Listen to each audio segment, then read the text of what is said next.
President Donald Trump takes action to send the National Guard to the southern border, but will states like California go along with the plan? And Escondido jumps into the sanctuary debate with a potential vote tonight to back the Trump administration. Some of these changes that the school district has made, they moved so quickly, I don't think they really thought about the repercussions. An education tool used to increase diversity may be having the opposite effect. KPBS and iNews Source analyzed the results of magnet schools in Vista. The Bay Area didn't need an EvoNexus. We did in San Diego. And a look inside one of the incubators making San Diego one of the top startup cities in the country. KPBS Evening Edition starts right now.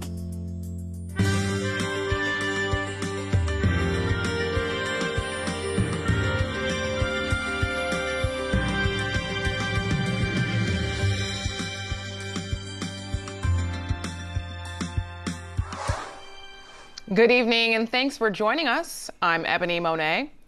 President Donald Trump is taking a new step in his push to use the military to secure the border with Mexico. The president will sign a proclamation urging governors to deploy the National Guard to work with Customs and Border Protection. Do you hope that the deployment begins immediately? I will be continuing to have conversations with the governors today. As you know, it's done through a memorandum of agreement, so we're working with all haste to agree on that. Let me be clear, we are a welcoming nation. We support tens of millions of legal visitors every year, as well as over 1 million legal immigrants. We will continue to do so. Governor Jerry Brown says he's reviewing the request. Individual states manage their National Guard members. The mission would include aerial surveillance and support for Customs and Border Protection. Federal law would prevent the National Guard from engaging in any police actions such as detaining individuals. Past presidents have also used National Guard members for border security in limited capacities. Tonight, the city of Escondido is deciding whether to jump into the legal fight over California's sanctuary laws. The city council is expected to vote on a resolution that would back the Trump administration. KPBS reporter Matt Hoffman is live in Escondido and spoke to activists a short time ago. Matt? Yeah, hey, everybody. We're actually here right now. We're outside the Escondido Council chambers, and as you can see, the line is all the way outside, wrapped around. People started getting here early today. They wanted to get inside. It's sold out right now. People can't get inside. They have 200 spaces, and they quickly ran out of that. So people are lining up, waiting for people to get inside and possibly speak their mind on this issue. Now, at the front door here, there's tons of these signs. People were not allowed to bring their signs inside. SB 54, California Values Act. But as we did mention, that meeting's going on right now. This is a heated debate in Escondido. People for and against this resolution showed up today at City Hall, which turned into quite a bit of a shouting match. Community groups against the resolution say they want council members to represent all community members, and this is an offensive endorsement to immigrants. Groups like San Diego ACLU say passing the resolution would only split the community. And Escondido's Mayor Sam Abed has made it known that he does want to pass this SB 54. He feels it stunts he's against SB 54. He feels it stunts cooperation between local and federal law enforcement. Last year, Abed joined mayors from El Cajon, Poway, San Marcos denouncing SB 54. Now, Escondido would be the first city in San Diego County to pass a resolution supporting the Trump administration's lawsuit. Abed says Escondido used to have a working relationship with immigration and customs enforcement. Escondido has worked closely with ICE and the federal government. We have deported, I believe, over 2,000 illegal criminals from our city. Not one based on immigration status. We don't deal this anymore. It's not about immigration, it's about public safety. Yeah, that clip was from last April, back out here live. People are still waiting here to get in. Now, during that clip last April, the council voted 4-1 to adopt the resolution in opposition of SB 54. Now, last week, the Orange County Board of Supervisors passed a resolution denouncing SB 54, and the San Diego County Board of Supervisors is set to take up the issue on April 17th. Live out here in Escondido, Matt Hoffman, KPBS News. A heated issue indeed. Thank you, Matt. 4 Marines are dead after their helicopter crashed during a training mission in Southern California. KPBS reporter Eric Anderson has details. The 4 Marines were crew members on a CH-53E Super Stallion helicopter that was assigned to the 3rd Marine Air Wing based at Miramar. Military officials say the aircraft was taking part in routine military training near El Centro in Imperial County. Now, the craft crashed around 2:30 on Tuesday afternoon. All 4 crew members died. Marine Corps Captain Morgan Fraser says the helicopter, which you're seeing here, is a heavy lift craft that sports 3 engines and is in service around the world. Conducts missions like humanitarian aid, troop transport, casualty evacuations, or CASEVAC, but primarily it's known for its external lift capability. The craft is capable of carrying up to 50 Marines or 30,000 pounds of equipment, and it's the largest military helicopter in service. Military officials say the cause of the crash remains under investigation. Eric Anderson, KPBS News. Federal agents searched a San Diego apartment today looking for clues in yesterday's shooting at YouTube headquarters in Northern California. The shooter was a woman from San Diego. KPBS reporter Susan Murphy has more. Agents took 5 bags of materials from the Rancho Penasquitos apartment where Nasim Agdam lived with her grandmother. An investigator at the scene told our media partner 10 News there wasn't any useful evidence at the scene. The motive for Tuesday's attack may be in Agdam's online videos. I'm being discriminated and filtered on YouTube, and I'm not the only one. Agdam's family says she was angry at YouTube for what she considered censorship for spreading her message of anti-animal cruelty. She wants to send a whole world message, stop eating animals. And YouTube filtered her videos. That's why that happened, and I'm so sorry. I feel so bad for those people shot. Hopefully they'll be alive. They say they tried to warn police there might be a confrontation at the company's headquarters.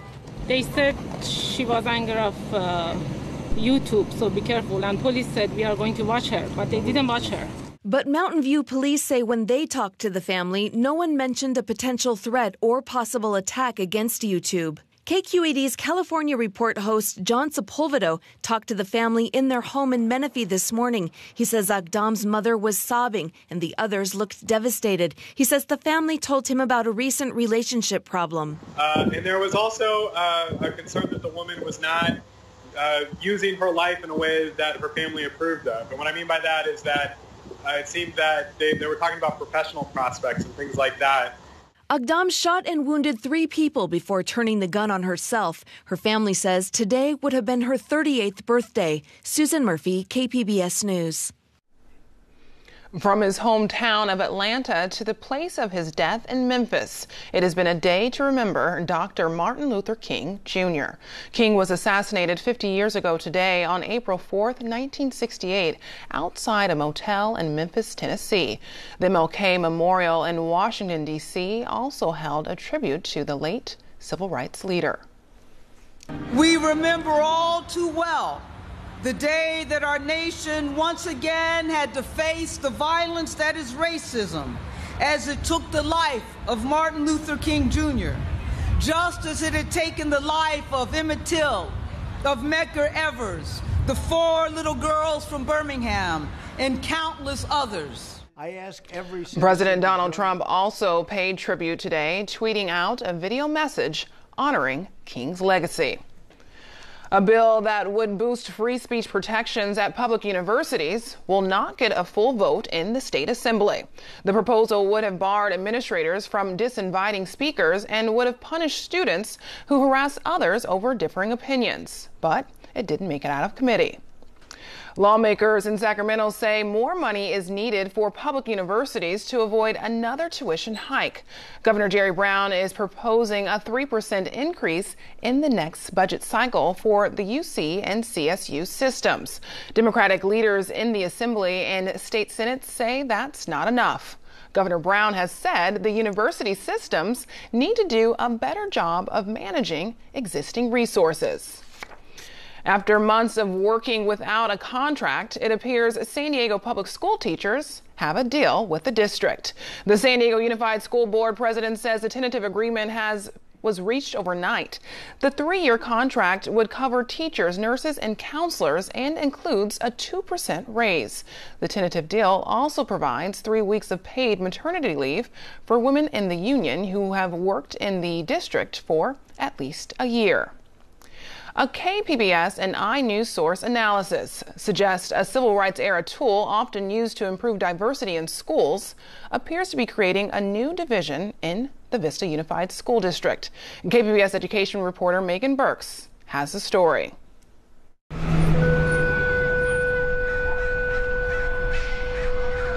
When the final bell rings at Roosevelt Middle School in the northern part of Vista, a steady stream of students gathers at the bottom of the hill to wait for a North County Transit District bus. The students are almost entirely Latino, and they stand there long after their classmates duck into nearby homes or are whisked away in cars, sometimes for up to an hour. For some, the bus ride home is another 40 minutes. It wasn't always this way. Some of these students would likely cross the street to get home if they were still assigned to Washington Middle School in Central Vista. But in 2014, their neighborhood school became something new. Hi there. My name is Eric Shigela. I'm the founding principal of the Vista Innovation Design Academy, or VITA for short. The district turned Washington into a magnet school. These specialized public schools don't have enrollment boundaries and instead try to attract students with a unique focus, like performing arts or math and science. In addition to a new name, the school got new curriculum and a new mascot, as detailed in this marketing video. We are the Sharks, and we innovate, design, and create. Come, jump in our tank. But now, 4 years later, district administrators are learning that jumping in is easier for some than others. To make the magnet work, the district had to assign children in the neighborhood to other middle schools farther away. To get into VITA, their parents, who are predominantly Latino and live in some of Vista's poorest areas, would have to enter a district-wide lottery. A KPBS and iNews source analysis of state and federal data suggests many are either not entering or not winning. The area's white, more affluent children are disproportionately represented at schools like VITA, while lower-income Latinos are winding up in traditional district schools. Okay. Michelle Alves lives in a more affluent part of Vista and was able to get her son into VITA after a couple of tries at the lottery. Did you eat your cutie yet? But she's grown concerned about the neighborhood children who aren't getting in. She lives near the bus stop where some of them wait for their ride back into Central Vista. The thing that I have a problem with is that they seem to be shutting out a lot of kids, a lot of students that might benefit from these special programs. Might benefit, she says, because when VITA was still Washington, students from the neighborhood were scoring in the bottom 10% on state tests. Some of these changes that the school district has made, they moved so quickly, I don't think they really thought about the repercussions. And that's what I think we're experiencing now. It's almost like growing pains. KPBS tried for months to speak with families displaced by VITA. One parent responded saying the commute to school was a burden for her family. She backed out of a formal interview. But the data helped tell the story of how things are changing. KPBS and iNews source found since 2010, the share of white students has fallen between 30 and 50% at each of Vista Unified's middle schools, except VITA. There, the share of white students grew 358%. That jump actually makes the once heavily Latino school more diverse than it was, but now white students are overrepresented when compared to their share in the district overall. Claire Smirker said via Skype that's not an immediate red flag. So it's not necessarily a penalty or a liability to create magnet schools that are diverse and then have a whole array of other zone schools that are somewhat less diverse. Smirker teaches at Vanderbilt University and has been studying school segregation for 3 decades. She points out that during the civil rights era, the explicit aim of magnet schools was to bring white students into predominantly black schools. But she says today, districts need to be mindful that magnets can actually fuel racial isolation. So you don't want to, of course, create an island of privilege And similarly so, you don't want to exacerbate any pockets of isolation or segregation. Vista Unified Superintendent Linda Kimball says that's why next year the district plans to offer more seats at Vita and limit the number of students who can transfer there from outside the district. We would like our magnet schools to represent the district demographic, which has shifted to more increasingly Latino, but so in the coming year, we would anticipate that will be another shift back the other direction for Vita. For the children who still don't get in and have to take the bus elsewhere, Kimball is working to make sure it's a school bus they're waiting for. Megan Burks, KPBS News. iNewsSource is an independently funded nonprofit media partner of KPBS. I'm Judy Woodruff. Tonight on the NewsHour, a looming trade war with China. I talk with President Trump's lead advisor behind the latest tariffs. Coming up at 7, right after Evening Edition on KPBS. There's a growing chance of rain this weekend in San Diego. Julia Wyden has details in tonight's forecast. Hasn't been a bad day so far. We've had occasional clouds pushing through, but it's been dry, pretty pleasant to get out and about in. We are watching for some wet weather to come our way for the weekend. As we look up well to the north, already dealing with some weather in spots for those around Central and Northern California.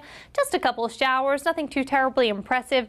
And this area is going to continue to see rounds of rain moving on through over the next several days. It's Saturday when one of those storms will finally drift its way farther off to the south and introduce a little bit of rain to our area.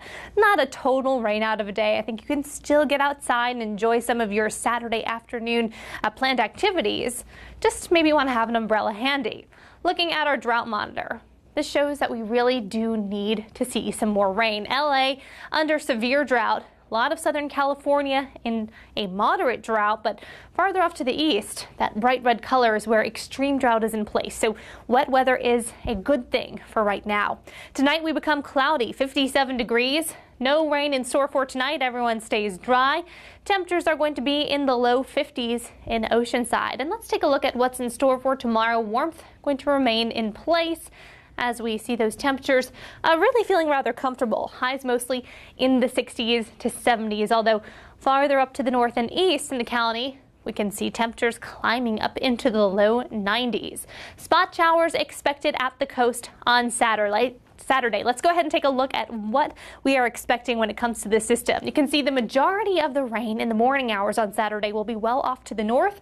I think a few little showers try to sneak on down farther off to the south into the afternoon and evening hours. Now, you really don't see very much happening on this particular model, but I think we'll get just again a few little sprinkles to move on by. And then as we go on into Sunday, that all clears out. So should be rather nice for the second half of the weekend.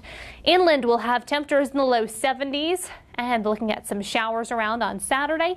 In the mountain areas, more like low 60s. And for the desert zones, I think we'll see things cooling off a little bit for Saturday. Temperatures going to be dropping down to the low 80s. Back to you, Ebony. Dockless bike rentals have struck a nerve in some San Diego neighborhoods. Coronado, Little Italy, and La Jolla say they're experiencing too many bikes. But KPBS reporter Taryn Minto tells us businesses farther east are hoping for more. Dockless rental bikes parked outside Supan Bakery near City Heights are a welcome sight. Manager Maria Rodriguez says the bikes are a cheap and healthy option for the high-density, low-income neighborhood. Plus, they're good for business. When there's more people being active, you see people walking here around more, so we get more clients. City Heights residents pushed years ago for rental stations when the city's first bike share program introduced fixed locations. But the community ultimately didn't receive any. Dockless companies now allow riders to pick up nearly anywhere. Rodriguez says she's noticed lots of students from nearby Hoover High School renting and riding, including her brother. He just leaves it outside of the house and he comes back to school and, you don't have to worry about anybody stealing your bike again. The Mexican pastry shop participated in a weekend event to promote bike sharing in the area, which was organized by the El Cajon Boulevard Business Improvement Association. Community members were encouraged to rent, then ride to storefronts along the boulevard. The bar, City Pub, was also a stop on the route. Owner James Harmon says he understands the concerns from communities that say bikes are blocking their sidewalks.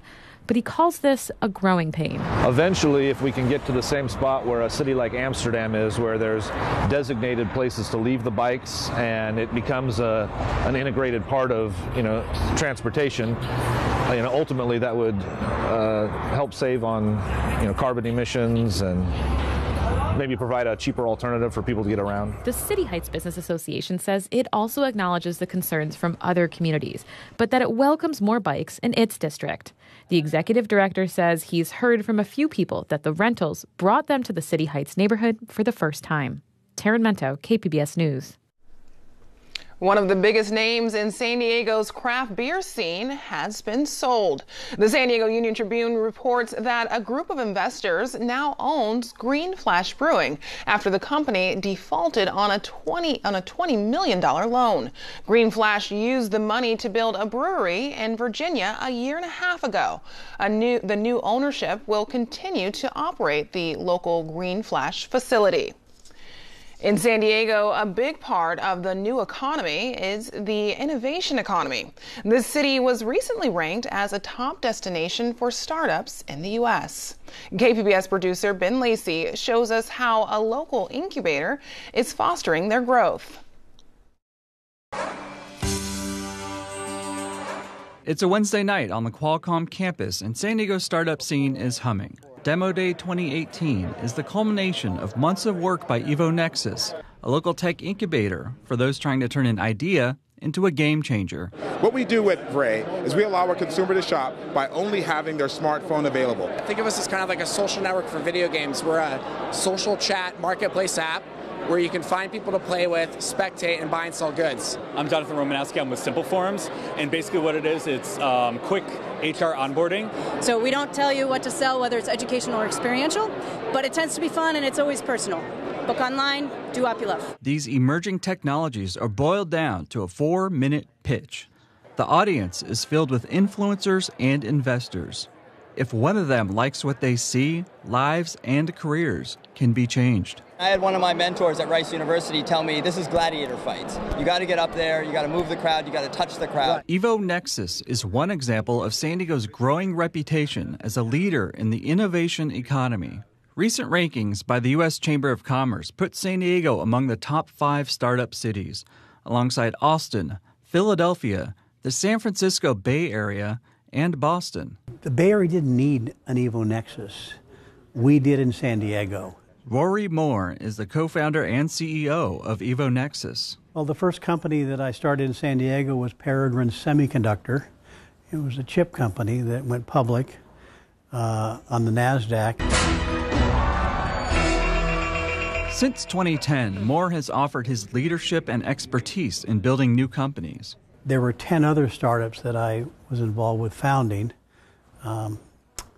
6 of them failed. However, 4 of them did have outcomes. So in baseball, that's pretty good batting average. Moore says 1,700 companies have applied for a spot at EvoNexus over the years. Only 10% make the cut. One of those is Water Pigeon. We were just recently accepted into one of the world's premier water technology incubators as one of the top startups in the world. The patented technology, developed in San Diego, promises a cheaper way for water districts to automate customer meters. Water Pigeon won at last year's demo day. The company is now in production, negotiating its first contracts, and paying it forward. We donate shares of our company back to EvoNexus, even though we don't have to. We give it back because we want this to become a permanent fixture of San Diego. For demo day, well, 1, we want to win, and 2, even if we don't win, we're just happy to be there. Jerome Pak and her company, Lynx Biosciences, is new to EvoNexus and San Diego. Lynx Bio spun out of her PhD at the University of Wisconsin. On a very high level, we developed tests that identify the most effective treatment options for cancer patients. At a certain point, we realized that for us to accelerate our growth, we would need to move to an area that would be more biotech focused. And San Diego is that place, according to the most recent innovation report by Connect, a local firm that tracks the San Diego startup scene. Life sciences was the second most common category for new startups, with 95 new companies launched. That's nearly 2 per week. At Demo Day, Pak and the Lynx Bio team make their pitch. We all know a Peter. We all understand that Peter is different from other cancer patients, and therefore he deserves to be treated differently. Demo Day is also a competition. After hearing from 8 startups, the audience cast their vote by text, and the results are in. The spring 2018 Demo Day winner is Links Bioscience.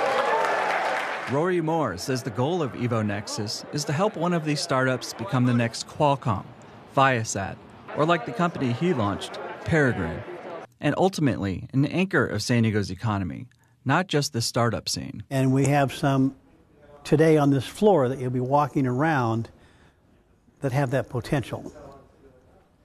In fact, that is the goal I've given to the board of directors, that EvoNexus will launch a company in our incubator that eventually becomes a public company. A new round of startups will get a chance to make their pitch at the next Demo Day coming up this fall. Ben Lacey, KPBS News.